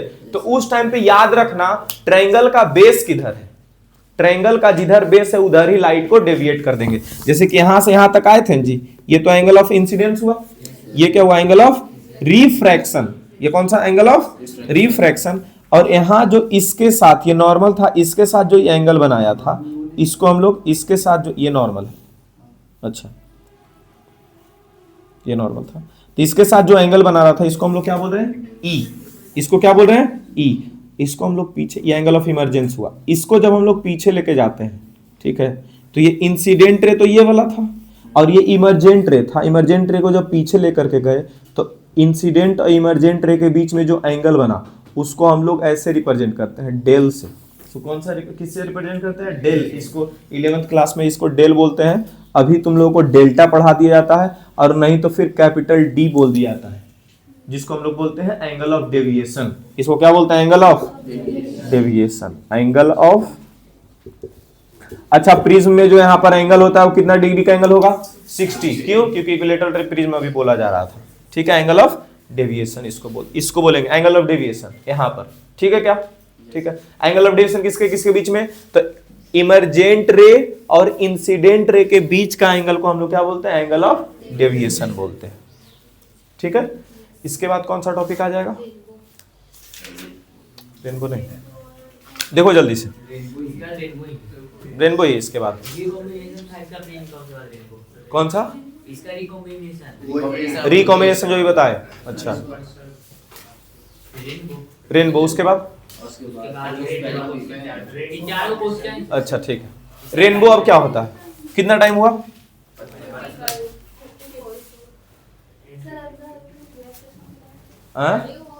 अंधा आदमी ब्लैक चश्मा नहीं लगाता। वो ऑपरेशन जब होता है ना, हाँ चलो ये भी बात कर ही लेते हैं।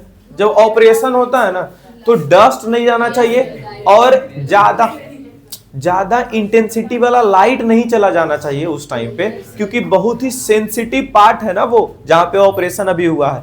ज्यादा अभी लाइट अगर चला जाएगा तो डैमेज हो सकता है, इसीलिए ब्लैक कलर का चश्मा लगा दिया जाता है जिन लोगों का ऑपरेशन किया जाता है। अंधे लोग ब्लैक चश्मा नहीं, अंधा लोग को बना दिया जाता है ना कि तुम देख पाओगे 1 महीना बाद, बस 1 महीना के लिए तुम अंधेरे में चले जाओ।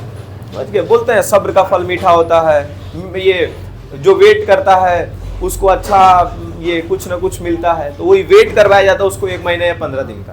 समझ गए? ताकि धुआं नहीं जाए आंख में। हेलो, खाना भी नहीं बनाने के लिए बोला जाता है उन लोगों को। अच्छा, ज्यादातर ठंडा में आंख का ऑपरेशन होता है, गर्मी में आंख का ऑपरेशन कम होता है। क्यों? लाइट, ठंडा में विजिबिलिटी कम है, लाइट कम है। देख रहे हो धूप अभी तक नहीं उगा है ना? इसी की वजह से ठंडा में ऑपरेशन किया जाता है कि 2 खिड़की बंद जहां किए रूम का तो अंधेरा हो जाएगा दिन में भी। समझे? चलो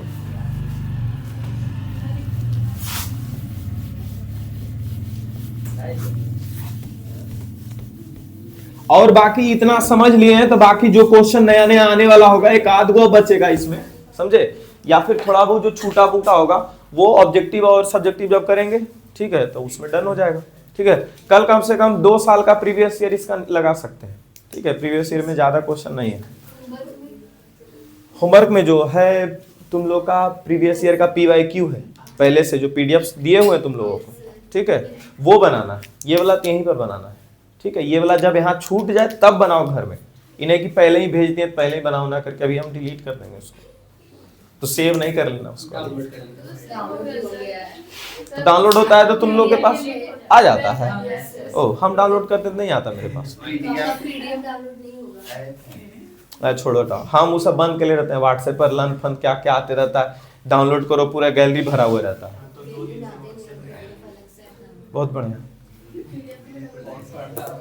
चलो देखें इधर, कौन सा पार्ट बोले? रेनबो ना? अच्छा, रेनबो के लिए क्वेश्चन देखो ऑब्जेक्टिव में ये पूछा जाता है। हेलो, रेनबो के लिए ऑब्जेक्टिव में क्वेश्चन, स्पेलिंग सही लिखे है ना जी? ये पूछा जाता है क्वेश्चन ऑब्जेक्टिव में कि रेनबो में कौन कौन सा फेनोमेना यूज हो रहा है। ठीक है, रेनबो बनाने में कौन कौन सा फेनोमेना यूज हो रहा है। ठीक है, रेनबो जो है ना अपने आप को प्रिज्म समझ बैठता है। ये वाटर ड्रॉपलेट जो है, जब रेनबो कब बनता है ये पहले बात कर लेते हैं। कंडीशन क्या है रेनबो बनने का? तो एक तो सन जो है वो सबसे हमारे सर के ऊपर नहीं होना चाहिए, या तो सर के पीछे या फिर इधर होना चाहिए। ठीक है, मतलब कि एकदम ऊपर सन नहीं होना चाहिए, डाउन होना चाहिए सन, ये कंडीशन है। दूसरा, रेन हुआ रहना चाहिए, मतलब कि बारिश हुआ रहना चाहिए। ठीक है, बारिश जब हो जाता है तो क्या होता है कि एटमॉस्फेयर में वाटर ड्रॉपलेट्स प्रेजेंट रह जाते हैं, और वो वाटर ड्रॉपलेट जो है वो प्रिज्म का काम करने लग जाता है। वाटर ड्रॉपलेट्स किसका काम करने लग जाता है? प्रिज्म का काम करने लग जाता है। तो अब यहां पर 3 फेनोमेना एक ही साथ होता है। पहला नंबर डिस्पर्सन, दूसरा नंबर टोटल इंटरनल रिफ्लेक्शन। दूसरा नंबर क्या बोलेंगे? टोटल इंटरनल रिफ्लेक्शन, जिसको हम लोग इंटरनल रिफ्लेक्शन के भी बोलते हैं। ये TIR, टोटल इंटरनल रिफ्लेक्शन को शॉर्ट में TIR बोला जाता है। और ये TIR जो है आगे के क्लास में पढ़ना है, इस क्लास में अभी नहीं पढ़ना है, नहीं तो क्रिटिकल एंगल ये सब बताएंगे तो फिर ऊपर चला जाएगा। पढ़े हो टोटल इंटरनल रिफ्लेक्शन? नाम टोटल इंटरनल रिफ्लेक्शन होता क्या है? रिफ्रैक्शन होने वाला रहता है, लेकिन अगर एंगल ऑफ इंसिडेंस 90 डिग्री से ज्यादा हो जाए ठीक है, तो रिफ्रैक्शन ना होकर के फिर से रिफ्लेक्शन हो जाता है, समझ गए? इसी चीज को बोला जाता है टोटल इंटरनल रिफ्लेक्शन। ठीक है, अब टोटल इंटरनल रिफ्लेक्शन होने के बाद क्या हो जाएगा? लास्ट में रिफ्रैक्शन हो जाएगा। क्या हो जाएगा? रिफ्रैक्शन। तो तीन चीज हो रहा है, पहला नंबर डिस्पर्सन, दूसरा नंबर TIR, तीसरा नंबर रिफ्रैक्शन। तीसरा नंबर क्या? रिफ्रैक्शन। हाँ, तो ऑब्जेक्टिव में जहां कहीं भी ये वाला ऑप्शन दिखेगा वही ऑप्शन सही हो जाएगा। अब आते हैं रेनबो। अच्छा, इसमें जानते हो रेनबो के बारे में पूछा जाता है कि रेनबो बनता कब है। ठीक है, रेनबो का पूरा स्ट्रक्चर वगैरह बना करके दिखाओ। ठीक है, कैसे कैसे फॉर्म हो रहा है। ठीक है, ये पूरा कलर, हाँ, सब कुछ बताना पड़ता है कि क्या क्या बना, कैसे रेनबो का फॉर्मेशन होता है। वो जब क्वेश्चन आएगा तो उससे और क्लियर हो जाएगा। ऐसे तो तुम लोग को PYQ जो PDF है उसमें भी क्वेश्चन होगा इसका एक आध जगह। ठीक है, क्योंकि हर साल एक दो सेट में जितना सेट बनता है उसमें एक ना दो सेट में पूछ दिया जाएगा। ठीक है, तो बहुत इंपॉर्टेंट क्वेश्चन आता है रेनबो का। रेनबो का आ जाए, नहीं तो फिर डिफेक्ट ऑफ विजन वाला क्वेश्चन आ जाए। यही दो क्वेश्चन है बनता है। अब बाकी जो इक्का दुक्का नंबर का जो क्वेश्चन होगा वो रेड कलर का सिग्नल क्यों होता है, डेंजर वाला, या फिर ट्रैफिक लाइट में रेड सिग्नल क्यों होता है, स्कूल बस का कलर येलो क्यों होता है, या फिर स्काई जो है हम लोग को ब्लू दिखता है लेकिन एरोप्लेन पे जो बैठा पैसेंजर रहता है उसको ब्लैक क्यों दिखने लग जाता है, एस्ट्रोनॉट्स को स्काई ब्लैक क्यों दिखता है। ठीक है, हाँ, तो ये सब क्वेश्चन आएगा। और वो जो 10 को क्वेश्चन भेजे हैं उसमें 10 क्वेश्चन का आंसर है। पिछला बार भी ऐसे पढ़ा करके 10 को क्वेश्चन हम लिख करके, क्योंकि 10 क्वेश्चन का प्रॉपर आंसर लिखोगे तभी मिलेगा, समझ गए? थ्योरी वाला पार्ट है पूरा। वो जो क्वेश्चन का आंसर है थ्योरी, इधर उधर छोड़ छाड़ दिया कुछ भी तो मार्क्स कट जाता है, समझे? अब आते हैं रेनबो होता क्या है। देखो यहां पर क्या है जी, ये रहा वाटर ड्रॉपलेट्स। ठीक है, अच्छा, जिधर सन रहेगा उसके उल्टा साइड रेनबो बनता है, ये भी ध्यान रखना। सन अगर इधर है तो रेनबो किधर बनेगा? इधर। क्यों? वाटर ड्रॉपलेट्स इधर है। अब सन का लाइट इस वाटर ड्रॉपलेट्स पे पड़ेगा आकर के, तब ना इधर बनेगा रेनबो, है ना? उधर ही सन है, उधर ही वाटर ड्रॉपलेट्स, उधर कैसे लाइट रेज जाएगा? लाइट रेज तो इधर भेजेगा वो अपना। ठीक है, तो सन इधर होना चाहिए, सन यहां पर हो गया। ठीक है, अब यहां से क्या जा रहा है जी, इंफिनिटी से इसके ऊपर लाइट रेज, एक ही लाइट भेज देंगे। इसके बाद क्या होता है यहां पर? डिस्पर्सन। यहां पे डिस्पर्सन होता है ना? अच्छा, डिस्पर्सन मतलब क्या हो गया? हेलो, डिस्पर्सन क्या होता है? Splitting of light rays, splitting of light rays. और एक लाइट रेज जो व्हाइट लाइट होता है उसको 7 कलर में स्प्लिट कर देना। तो ये देखो क्या होगा, ये यहां से नॉर्मल ऐसे बना देंगे, इसको प्रिज्म ऐसा नॉर्मल जैसा बना देंगे, और ये जाना ऐसे चाहिए था, ऐसे भेज देंगे, और एक और यहां तक भेज देंगे ऐसे। ठीक है, और इसके बीच में टोटल कितना कलर दिखा देंगे? 7 कलर दिखा देंगे।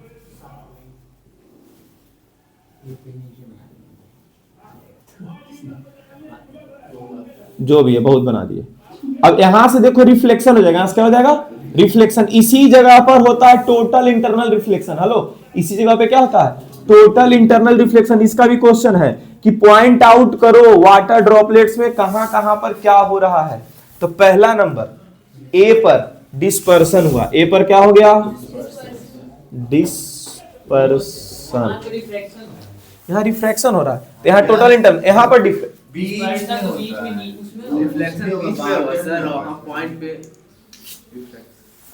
यहाँ पर क्या हो रहा है? रिफ्रैक्शन। और यहाँ पे TIR। 7 कलर में यहाँ आया आंसर, A से B तक के बीच 7 कलर बटा डिस्पर्सन, A से B तक के बीच में हुआ है। अच्छा, ये डिस्पर्सन हुआ और यहाँ पर फिर रिफ्लेक्शन। ओके ओके, ए पे रिफ्रैक्शन हो गया और यहां हो गया, मतलब वाटर ड्रॉपलेट्स के अंदर हो गया डिस्पर्सन। ठीक है,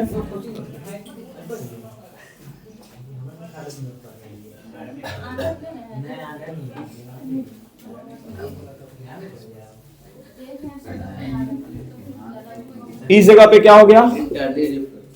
इंटरनल रिफ्लेक्शन या टोटल इंटरनल रिफ्लेक्शन। हाँ,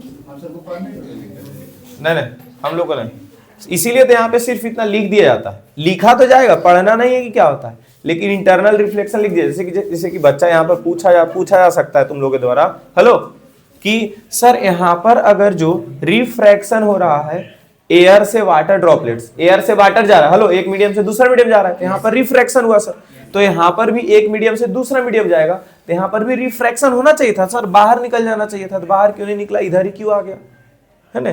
तो इधर आ रहा है मतलब रिफ्लेक्शन हो रहा होगा। अच्छा, रिफ्रैक्शन होने का एक कंडीशन होता है कि एंगल ऑफ इंसिडेंस जो है 90 डिग्री से ज्यादा नहीं जाना चाहिए, एंगल ऑफ इंसिडेंस 90 डिग्री ज्यादा नहीं होना चाहिए। एंगल ऑफ इंसिडेंस अगर 90 डिग्री ज्यादा होना चाहेगा तो वो फिर क्या कर देगा, रिफ्लेक्शन दिखा देगा और वापस इधर ही मोड़ देगा, बाहर नहीं जाने देगा। इसी चीज को हम लोग इंटरनल रिफ्लेक्शन बोलते हैं, ठीक है? तो ये हम लोग को पढ़ना नहीं है, बस नाम याद रखना है, इंटरनल रिफ्लेक्शन होता है यहाँ पे। और ये जो 7 कलर इधर निकलते हुए दिख रहा है, यही 7 कलर क्या हो जाएगा, रेनबो। यही हम लोग को बाहर में दिखता है, यही हम लोग को कलर जो है यहाँ पर, यही हम लोग को दिख रहा होता है, रेनबो पूरा, समझ गए? तो यहाँ से यहाँ तक भी बना के छोड़ देंगे, नहीं बनाएंगे तो कोई दिक्कत नहीं, ठीक है? ये बस बनाए हैं कि यहाँ पर रिफ्लेक्शन जो हो रहा है उसको दिखाने के लिए, ठीक है? ए बी और यहाँ क्या हो गया, सी। ऐसे देखा जाए, लो देखा जाए तो टोटल इसमें 2 बार रिफ्रैक्शन होता है। कितना बार रिफ्रैक्शन होता है, 2 बार रिफ्रैक्शन होता है। देखो, एक बार रिफ्रैक्शन यहाँ हुआ और एक बार यहां से वाटर ड्रॉपलेट जब बाहर निकल रहा था तो यहां भी एक बार और रिफ्रैक्शन होता है। लेकिन हम लोग से जब पूछा जाएगा ना क्वेश्चन में, तो 3 ही प्रोसेस का नाम लिखा हो रहेगा, रिफ्लेक्शन, रिफ्रैक्शन, डिस्पर्सन। नहीं तो रिफ्रैक्शन, रिफ्लेक्शन, डिस्पर्सन, यही तीनों को आगे पीछे करके लिखेगा, ठीक है?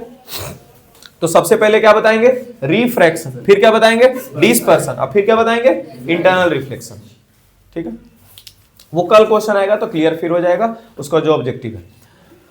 इसके बाद फिर आता है कि एटमॉस्फेरिक रिफ्रैक्शन। हाँ, एटमॉस्फेरिक रिफ्रैक्शन में ये ट्विंकल स्टार्स वगैरह कुछ क्वेश्चन है।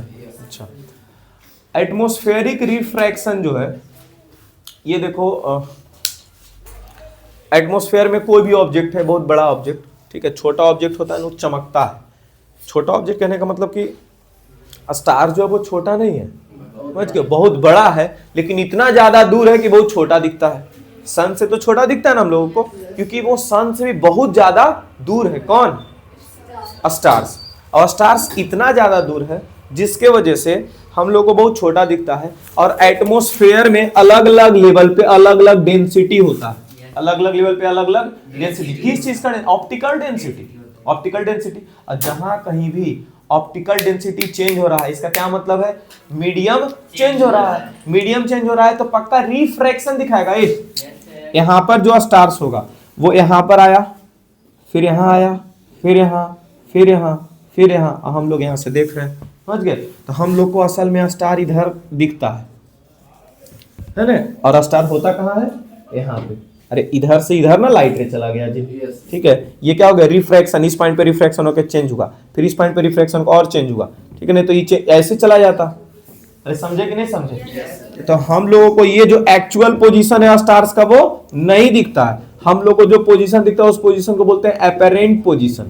हम लोग उस पोजीशन को क्या बोलते हैं, एपेरेंट। तो सर ये चमकता क्यों है फिर, और अगर ये चमकता है तो प्लेनेट क्यों नहीं चमकता है, ठीक है? अच्छा, चमकता इसलिए है क्योंकि लाइट जो है अलग अलग, इधर अलग अलग डेंसिटी में लाइट का स्पीड अलग अलग होने के कारण कभी ज्यादा ब्राइट हो जाता है और कभी ब्राइट कम हो जाता है। इसकी वजह से तुमको ऐसा भक भुक चमकता हुआ दिख सकता है स्टार्स, समझ गए? लेकिन प्लेनेट नहीं चमकता, क्योंकि प्लेनेट स्टार्स जितना दूर भी नहीं है और वो बड़ा भी है, वो बड़ा भी है। सन भी हम लोग को चमकता नहीं दिखता है ना? ऐसा होता है ट्विंकल करता हुआ दिखता है सन, सन भी नहीं दिखता क्योंकि वो उतना ज्यादा दूर नहीं जितना कि स्टार है, जिसकी वजह से क्लोजेस्ट ये सन या फिर प्लेनेट ये सब क्लोजर होने के कारण हम लोग को बड़ा दिख रहा होगा और जिसके कारण चमकता नहीं है। ये सब का आंसर उसमें लिखा हुआ मिल जाएगा, ठीक है? और इसके बाद क्या है, स्कूल का बस। स्कूल का बस जो है येलो कलर का है। तुम विबज्योर जो अभी याद किए हैं, VI ऐसे उल्टा, कभी उल्टा ऐसे मत लिखना, हर बार ऐसे लिखना, GYOR। विबज्योर जो अभी याद किए हैं, ठीक है? आविष्कार को जाने दो।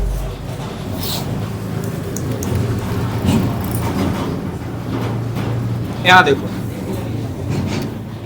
Y यहां पे आ रहा है। अच्छा, जो रेड कलर है या ऑरेंज कलर है या फिर येलो कलर है, ये सब जो स्कैटर बहुत कम करता है, ये सब जो कलर है वो स्कैटर बहुत कम करता है। सबसे कम स्कैटर कौन करता है जी? रेड वाला। इसी की वजह से डेंजर साइन वगैरह बनाया जाता है। स्कैटर अगर कर जाएगा ना, रेड वाला कलर मानो स्कैटर कर जाता, चलो छोड़ो रेड वाला नहीं, ब्लू वाला कलर का हम डेंजर साइन बनाते, बहुत दूर रखते। तो ब्लू जो कलर है ना, स्कैटर करने के बाद ना हम लोग को वो जो साइन है वो दिखता ही नहीं, क्योंकि स्कैटर करके ना एटमॉस्फेयर हमको लगता है वो ब्लू ब्लू इतना ज्यादा दूर दिखता, हम लोग को शायद उतना क्लियर नहीं दिखता, उतना जो इंटेंसिटी होता है उसका वो नहीं दिखता। इसी वजह से रेड बनाया जाता है ताकि वो ये जो एटमॉस्फेयर में स्कैटर नहीं कर पाए, मतलब वो फैल नहीं जाए। ये तो फैल जाएगा जिसकी वजह से हम लोग का उसका इंटेंसिटी कम दिखेगा, पता नहीं चलेगा। समझ गए? येलो कलर के वजह से जो डस्ट होता है या फॉग होता है, तो स्कूल बस में जो ड्राइवर बैठे हुए हैं इधर के और उधर के बीच से दो, या फिर कोई भी दूसरा ड्राइवर भी रोड पे जो गाड़ी चला रहा है, उसको ये स्कैटर नहीं होने देगा ये येलो कलर। ठीक है, विजिबिलिटी एग्जैक्ट रहेगा, तो दूर से भी ये बस दिख जाएगा, या फिर जो गाड़ी है बच्चा वाला वो दिख जाएगा, जिसके सावधान हो जाएगा कि चलो बच्चा का गाड़ी है तो हम लोग को सही से चलाना है। समझ गए? इसीलिए येलो कलर का होता है। और क्या है इसमें क्वेश्चन? नहीं, वो तो डिलीटेड है। सनसेट और सनराइज जो है वो डिलीटेड है। देखो पहले दो को क्वेश्चन आता था, सनराइज जो है ना पहले ही हम लोग को दिखता है, 2 मिनट पहले सनराइज हम लोग को पता चल जाता है। जो सनराइज हम लोग देखते हैं ना, वो असल में असली सनराइज नहीं देखते हैं, वो 2 मिनट पहले हम लोग सनराइज देख लेते हैं। और जो सनसेट होता है वो 2 मिनट लेट तक हम लोग सनसेट देखते हैं। मतलब अगर जो तुम देख रहे हो कि अभी 6 बजा है और सनराइज हो रहा है, तो असल में 6 बजे सनराइज नहीं होता है, सनराइज 6:02 में होता है। 2 मिनट पहले हम लोग देख लेते हैं। कितना अच्छा हम लोग के पास पावर है। और देखो तुम्हारा पावर के बारे में बात बताते हैं। अगर जो सनसेट शाम के, इधर देखो, शाम के 6:30 में तुमको लग रहा है, तो एक्चुअली ये 6:30 में नहीं होता, हम लोग डिले देख रहे हैं, डिले तक देखते हैं। ये 6:28 में ही सनसेट हो चुका होता है। समझ गए? 6:28 में सनसेट हो गया, लेकिन 2 मिनट लेट तक हम लोग सनसेट देख रहे हैं। देख रहे हो पावर अपना? तो ये है क्वेश्चन आता था। अच्छा, पहले ये भी क्वेश्चन पूछा जाता था कि सुबह सुबह के टाइम पर जो सनराइज होता है, ठीक है, वो रेड कलर का क्यों होता है, और शाम के टाइम में भी रेड कलर का सनराइज क्यों होता है? अब देखो सबसे ज्यादा दूर जब सुबह का सनराइज, जो यहाँ पर हम लोग अर्थ, यहाँ पर हम लोग हैं, ठीक है, और ये अपना हॉरिजॉन है, ये क्या है अपना हॉरिजॉन। देखते हो ऐसा नहीं लगता कि ये आसमान मिल गया धरती में, ऐसा लगता है बहुत दूर। ये हॉरिजॉन के वजह से, ये हॉरिजॉन है अपना, यहाँ से सन निकल रहा होगा, यहाँ पर जब सन पहुंचता है, ठीक है, तो सबसे ज्यादा दूरी तय करके हम लोग के पास आता है। तो दूसरा कलर जो है इधर स्कैटर हो चुका होता है, दूसरा जो कलर है उधर स्कैटर हो चुका होता है, एटमॉस्फेयर में फैल जा चुका होता है। बचता एक कलर है जो कि रेड कलर है, इसी की वजह से हम लोग को रेड वाला कलर दिख रहा होगा।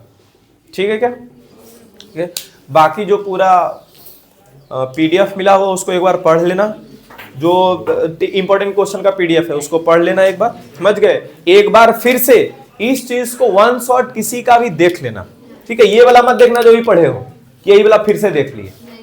हाँ, इसमें कुछ खास नहीं है, समझ गए? ये बस ओवरव्यू तुमको दिया गया है, तुम जब देख लोगे ना वन शॉट कहीं और से, तो वहां पर तुमको पूरा अंदाजा होगा कि उनके पास, हेलो, उनके पास जो लिखा हुआ होगा, जहां तहां डिफिनीशन उसको एक बार पढ़ के याद करना कि डिस्पर्सन का हम डिफिनीशन लिखवाए हैं, नहीं लिखवाए, पावर ऑफ अकोमोडेशन का लिखवाए हैं, नहीं लिखवाए हैं, रेनबो क्या होता है लिखवाए हैं, व्हाट इज रेनबो पूछता है, तो ये सब नहीं लिखवाए हैं। ठीक है, तो ये सब पूरा डिफिनीशन तुमको पढ़ करके याद कर लेना है। अगला दिन PYQ जो है वो करके आना है, ठीक है, और रिवाइज और PYQ जब रहेगा तो हम यहाँ पर करवाएंगे तो क्लियर समझ में आएगा। चलिए।